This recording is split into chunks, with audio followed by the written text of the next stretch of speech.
Hello everyone, this is your first class of accounting for EPFO।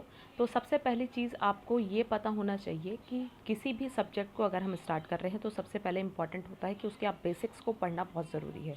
अगर मैं direct आपको accounting standards या सीधे बता दूं कि business entity concepts and general accepted accounting principles क्या होते हैं तो आपको नहीं समझ में आएगा।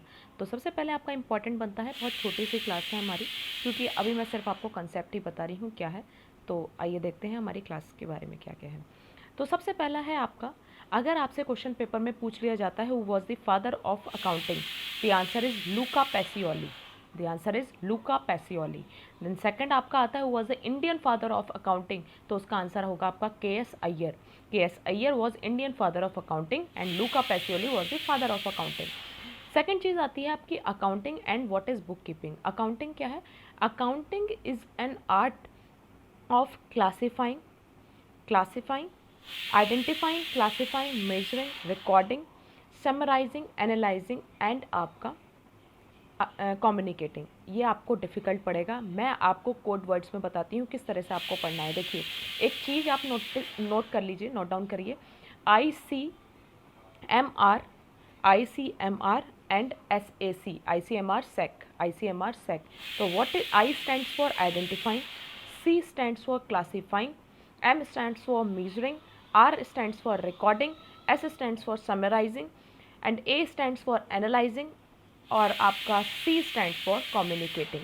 तो accounting is an art of identifying, classifying, measuring, recording, summarising, analysing and communicating. ठीक है, कम्युनिकेट क्या करता है? बिजनेस की जो भी पोजिशंस होती हैं उसको वो कम्युनिकेट करता है। ठीक है, सेकंड आता है आपका book keeping. What is book keeping? Book keeping के लिए याद रखिए identifying, classifying, measuring and recording, ये आपका रिलेट करता है बुक कीपिंग से।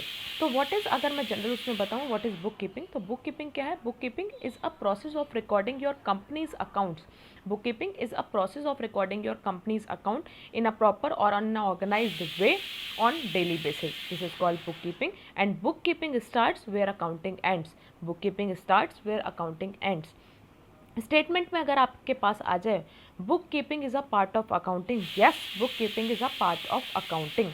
ठीक है, तो बुक कीपिंग के बारे में आपने क्या पढ़ा? Book keeping is a process of recording the companies accounts और कंपनीज पोजीशन। ठीक है, कंपनीज के अकाउंट्स, ठीक है, कंपनीज के रिकॉर्ड्स जो भी हैं वो प्रॉपर मैनर में, ऑर्गेनाइज मैनर में जो है रिकॉर्ड करना, ठीक है, ऑन डेली बेसिस पे कहलाया जाता है बुक कीपिंग। तो बुक कीपिंग से ही आपको समझ में आ जाना चाहिए कीपिंग किसकी? बुक्स। बुक्स में कीप कर रहे हैं हम क्या? अकाउंट्स। ठीक है, बुक्स में कीप कर रहे हैं हम accounts, that is called book keeping. Book keeping is a part of accounting and book keeping starts where accounting ends.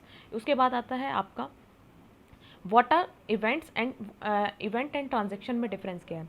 देखिए, इवेंट्स क्या है? इवेंट्स आपका क्या होता है? अगर मैं आपसे पूछूं कि आपके पास कितनी प्रॉपर्टी है तो ये एक इवेंट का एग्जाम्पल हो गया। अगर मैं पूछूं कि आपने अपनी प्रॉपर्टी ए को सेल करी है, ठीक है, तो ये हो गई transaction. For an example, second example में बताऊँ आपको, अगर मैं पूछूं कि आपका बैंक अकाउंट है तो ये एन इवेंट में आएगा। अगर मैं पूछूं आपके बैंक अकाउंट में इतने अमाउंट जो है क्रेडिट हुआ है तो ये आपकी ट्रांजेक्शन हो गई। तो इवेंट और ट्रांजेक्शन क्या है? इवेंट जो है आपका बिजनेस से रिलेटेड नहीं होता, ठीक है, बिजनेस पे ये कोई फ़र्क नहीं डालता, लेकिन ट्रांजैक्शन जो है वो बिजनेस पे इफेक्ट डालती हैं। ठीक है, इवेंट जो है डायरेक्टली और इनडायरेक्टली आपका जो है बिजनेस पे इफेक्ट नहीं डालता, ठीक है, ट्रांजैक्शंस जो है वो इफेक्ट डालती हैं। तो इवेंट क्या एग्जांपल में दोबारा से बताऊं आपको कि आपके पास कितनी प्रॉपर्टी है, ये इवेंट में आ गया। आपने प्रॉपर्टी सेल की है ए को, ठीक है, तो ये आपका ट्रांजैक्शन में आ गया। उसके बाद आती है आपकी दूसरी चीज़, वो ये है कि यूज़र्स कौन कौन से हैं फाइनेंशियल इन्फॉर्मेशन जो प्रोवाइड करते हैं।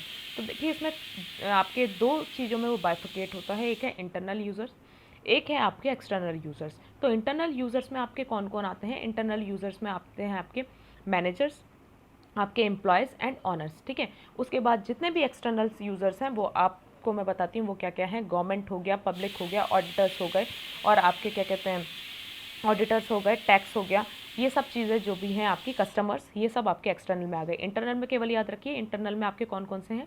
इंटरनल में है आपके, सबसे पहला है ऑनर, उसके बाद सेकंड है आपका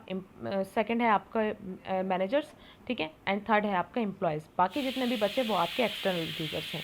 ठीक है, उसके बाद ये सब चीज़ें आपकी हो गई। तो अभी अगर मैं आपको रिवाइज कराऊँ तो सबसे पहली चीज़ आपने पढ़ी है, who was the father of accounting, that is Luca Pacioli. अगर आपसे पूछा जाए second, who was Indian father of accounting, that is K S. Iyer. इसके बाद आपसे पूछा जाता है अगर अकाउंटिंग क्या है, तो मैंने आपको बताया अपने अकाउंटिंग के आगे आप लिख लीजिए ICMR SEC, ठीक है। Accounting is an art of identifying, classifying, measuring, recording, summarising, analysing and communicating. Communicate क्या करता है, बिजनेस की जो भी इंफॉर्मेशन होती है, ठीक है, बिजनेस पोजीशन जो भी है। इसके बाद आता है आपका सेकंड, बुक कीपिंग क्या है। बुक कीपिंग इंपॉर्टेंट है, मार्क कीजिएगा। Book keeping is a part of accounting, tick करेंगे आप इसको, ये आपका स्टेटमेंट ठीक होगा। उसके बाद आता है book keeping starts where accounting ends, ठीक है। Book keeping start where accounting ends. Book keeping आपका क्या है, book keeping is a process of recording companies accounts on a proper manner, ठीक है, ऑन डेली बेसिस, ठीक है, ये आपका बुक कीपिंग है। उसके बाद आपसे पूछा जाता है इवेंट और ट्रांजेक्शन क्या है। इवेंट जो है आपके बिजनेस पे कोई इम्पैक्ट नहीं डालता, लेकिन ट्रांजेक्शन आपके बिजनेस पे इम्पैक्ट डालती हैं, ठीक है। उसके बाद क्या है, इवेंट का एग्जांपल मैंने आपको बता दिया, कितनी प्रॉपर्टी आपके पास है एंड इवेंट में जाएगी।